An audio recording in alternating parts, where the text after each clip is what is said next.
What is up? Happy Friday, and welcome to MADHUMAN. I'm your host, Rez, aka Rezi, or El Rezarino if you're not into the whole brevity thing. And I wanted to talk to you today about frontiers and this brave new digital frontier that we're on.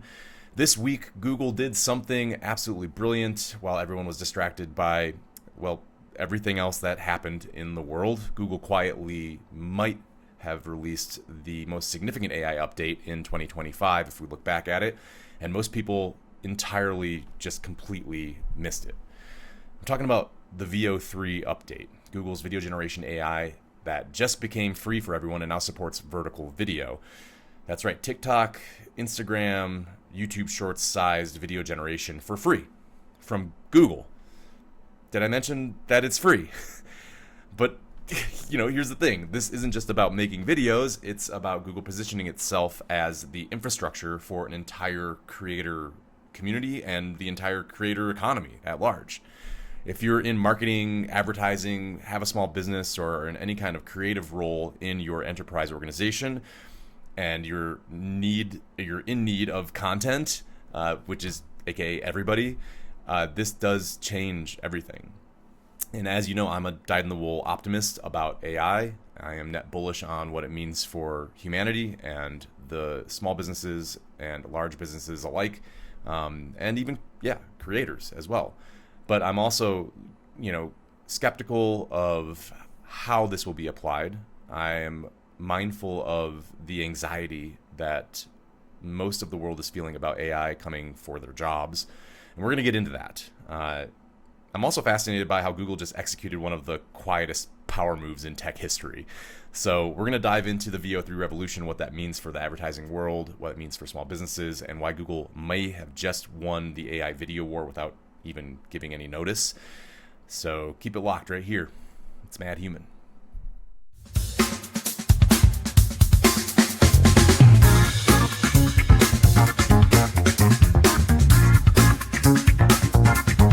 All right, it's time for our headlines roundup, and as you could probably guess by the intro, Google did dominate most of my thoughts and the news in AI this week with its VO3 quiet revolution.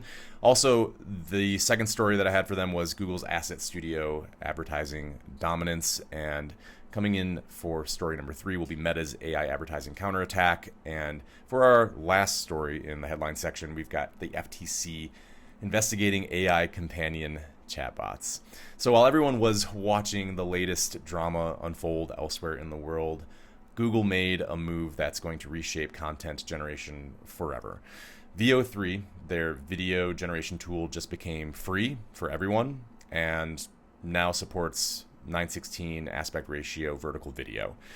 Let me paint that picture for you and what it means. You can now type a golden retriever playing fetch in the park at sunset and get a TikTok sized ready video in minutes for free. No cropping, no editing, no expensive video production team. And I think this is brilliant because Google didn't just make a big announcement. They didn't have any flashy keynote. They didn't do a one more thing moment. They just quietly rolled this out through their Gemini API and let creators kind of dictate and discover how well it worked organically. It's like they're actively learning from everyone else's mistakes about overhyping their AI releases, and it's cool to see. The numbers are staggering. They cut cost in half. They made it faster. They opened it up to everyone.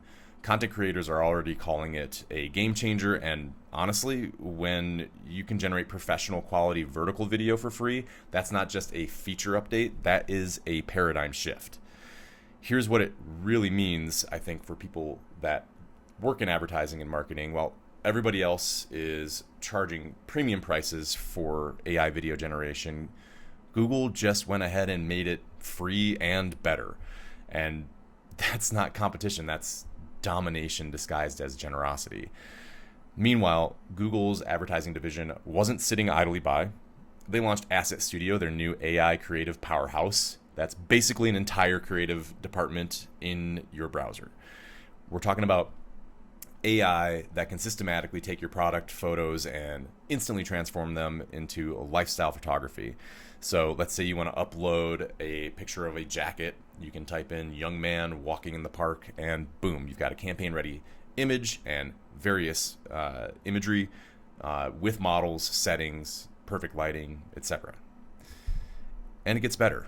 You can transform up to 100 images at once. You can maintain consistency with style references. You can create videos from text descriptions, all powered by their new Imagen 4 model. So the cool thing about this, really, for small businesses is that these types of creative tools were being used already by agencies and marketing firms with massive budgets. And now you can run them on your laptop. And Google isn't democratizing AI by doing this. They're literally democratizing professional grade marketing. It's like they took the entire Madison Avenue playbook and made it available to anyone with a Google account. And that's not disruption anymore. That's a revolution. So obviously a big story of the week here. Not to be outdone, Meta did fire back with their own AI advertising arsenal. They're expanding Reels trending ads, AI-powered tools that help brands tap into cultural moments in real time. The results are impressive. JCPenney saw a 32% higher ad recall in six times greater favorability. Shark Ninja got 91% incremental reach and over 16 million video views. And these aren't just incremental improvements. These are the kind of numbers that make CMOs rethink their entire strategy. And what's really interesting about this is Meta's approach is all about cultural relevance and connecting creators to trending content. Google's approach is all about creating like a generative infrastructure, and it's kind of fun to watch these two, different philosophies on AI kind of go to combat with each other and duke it out in real time. Meta wants to help you ride the cultural wave, and Google wants to help you create the wave. Both strategies are brilliant, and they're not solving completely different problems, but they are kind of taking different approaches, which is nice.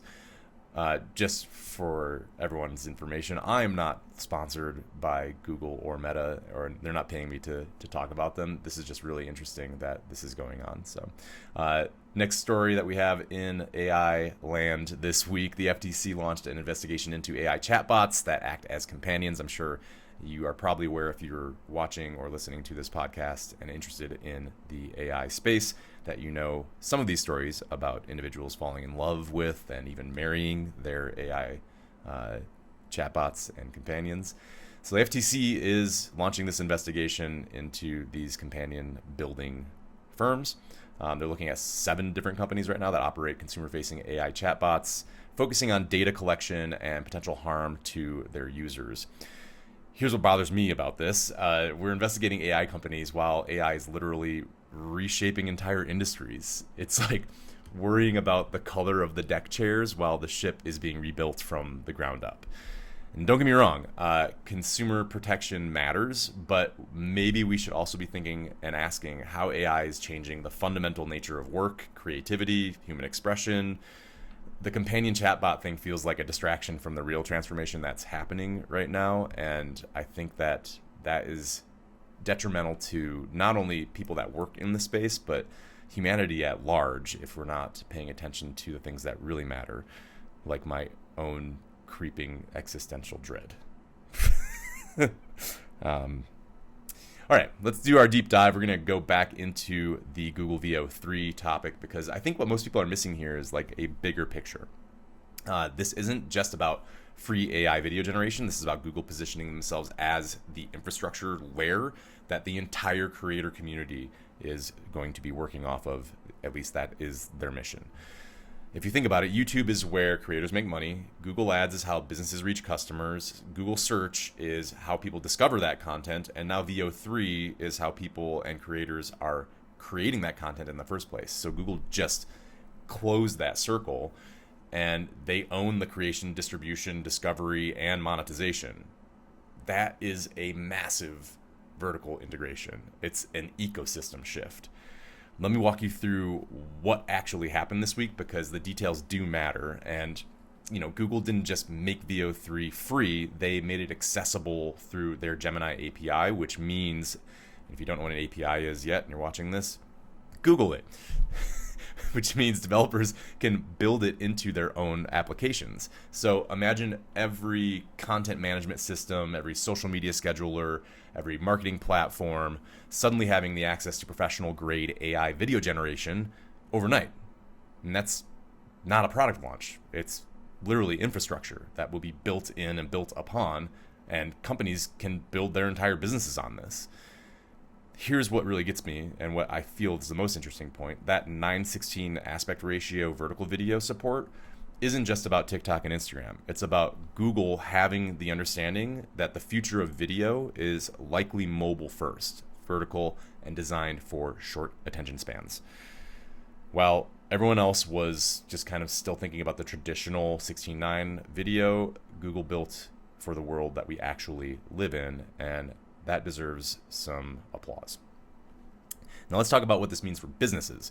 If you're a small business owner, you just got access to the same video creation tools that Fortune 500 companies have been using, and this levels the playing field. It didn't just get leveled, actually it got reconstructed completely. So if you need to run a product demo or type a description of a lifestyle content image that you want, or upload product photos and describe a scene that they're in, need seasonal variations, you can generate all of this in bulk. And what used to take weeks and thousands of dollars now takes minutes and costs nothing. Yes, it's not perfect, but if you learn about these systems and you know how to not just prompt engineer, but context engineer, it gets a lot easier, and the feedback and recursive learning of the model is also very interesting. So it's like giving every artist access to a team of skilled assistants who never get tired, never complain, and can work at a superhuman speed and intelligence. This is really exciting for multiple reasons, but multimodal functionality as well. Google has been the laggard, let's say, I think everybody would agree, in the past year in the AI space, and now it seems like they're just launching ahead with these multimodal capabilities, and I'm pretty excited about what the use cases will be around them as they progress. The idea that I can go in and rewrite a song from 20 years ago in a matter of minutes, or produce a video from a text prompt of an idea that I have. If you're somebody with shiny object syndrome like me, and ideas seem to just come out of thin air all the time, being able to have multiple iterations of that at speed in a professional production level is really exciting. And I think that people that work in creative spaces need to start looking at how they can adopt this skill and start using these models and these products as kind of co-pilots in their own creative process. From an advertising perspective alone, this changes everything. Traditional video production has been the biggest barrier for entry for small businesses wanting to compete with bigger brands. And before AI video generation in general, but even more so now after this week, you needed cameras, lighting, actors, producers, editors, budgets that most small businesses can't afford and still don't have. Google just eliminated all of that pretty much. And now a local restaurant can create the same quality video content as a national chain. A startup can produce lifestyle imagery that rivals established brands. A solo entrepreneur like myself can generate video content at scale without the cost of a full marketing team or an additional agency.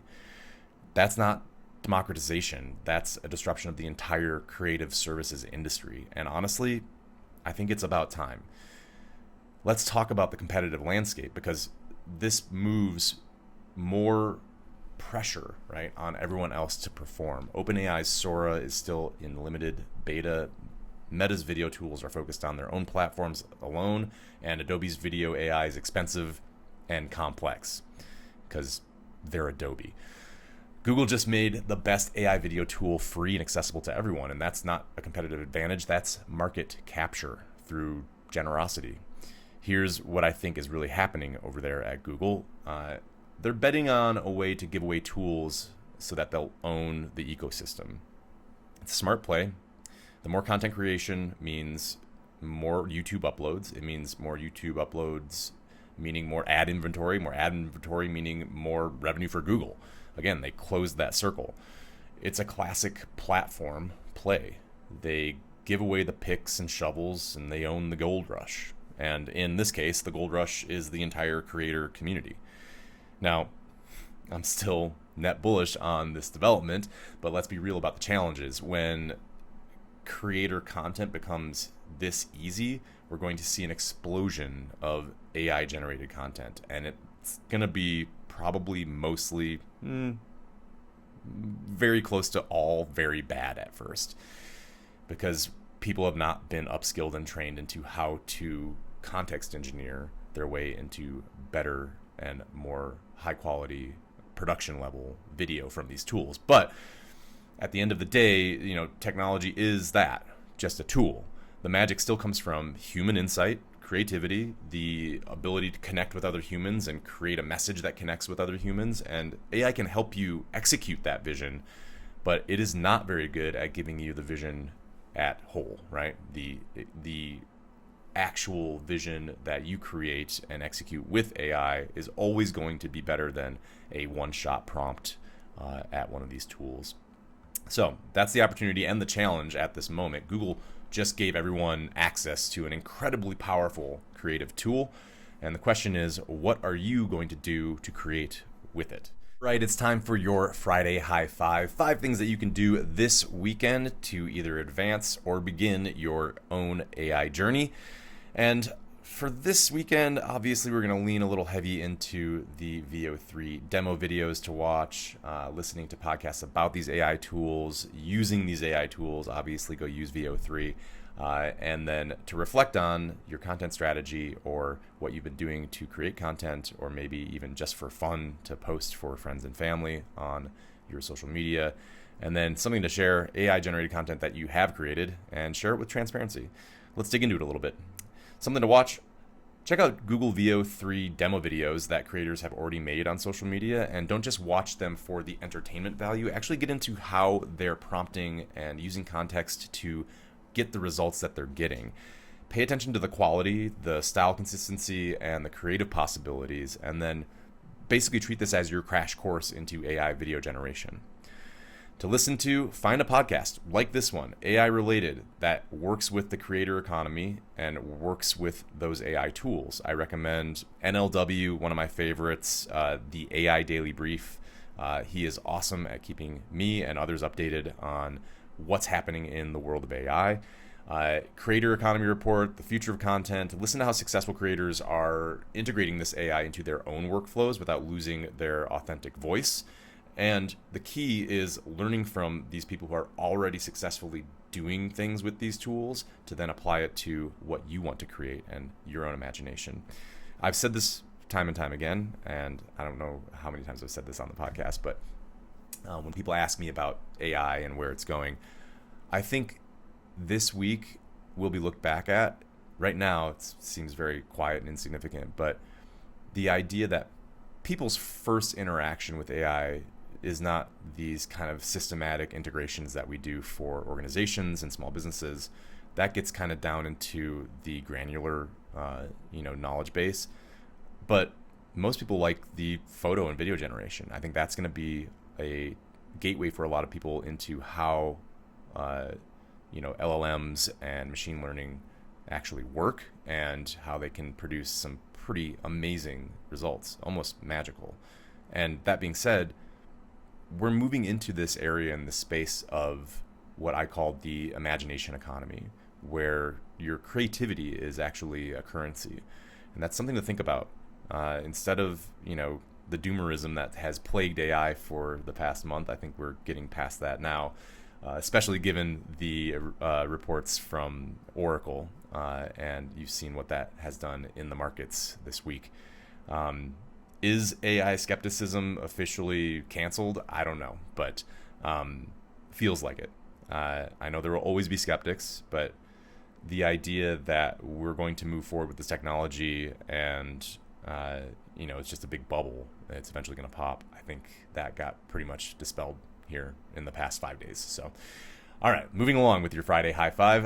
Let's go to tools. Actually, we have one tool to talk about. It's Google VO3. Let's all try and use this weekend. Start simple, generate a 10-second video of something for your business, a product, or maybe your personal brand, or just something for fun for friends and family. I wouldn't worry about perfection. I would focus on understanding how to prompt it, how prompts work. Use other models actually to build context for your prompts and see if they can help you generate the perfect prompt for what you want to create. That's always a good method. And the best way to understand AI in general is to just use it and not read about it and, hear all of the skeptics' nonsense and think that, it's not useful. Or just listen to podcasts like this one. All right, something to reflect on for number 4 here. Think of your current content strategy and your current content creation process, what you're doing to create content if you are. If you're not, no big deal. But what takes the most time in that? What costs the most money? What prevents you from creating more content? And now imagine those barriers are completely removed. You have the ability to change your marketing strategy entirely from the ground up. Your business goals, your creative ambitions, pretty much anything. You just have to put the work in and learn how to use the tool. All right, something to share. Let's share this conversation about the AI generated content that you've either worked on or you've seen. And if you're working in this space and you've been using these tools, I would say just be transparent about it and maybe help other people learn more about what you're doing. Share your process, your learnings, your honest assessment of your own results and the results that you've seen in this brave new frontier. The creator economy works best when we're all learning from each other. And plus, transparency is going to build more trust in what we're doing and in this age of AI generated everything. So that's it, your Friday high five. Remember, in this wild world of AI creativity and most importantly, human authenticity, I think it's really important that we do stay madly, beautifully human. These tools are getting very powerful out there, and the need for genuine human connection and humans in the loop is getting stronger and stronger every day. So keep it real on the digital frontier. I will see you next week. Have a great weekend. It's actually my birthday today, so happy birthday to me. Toot toot. That was my own horn that I'm toot toot. Okay. And as always, thank you for your time this time. Until next time, cheers.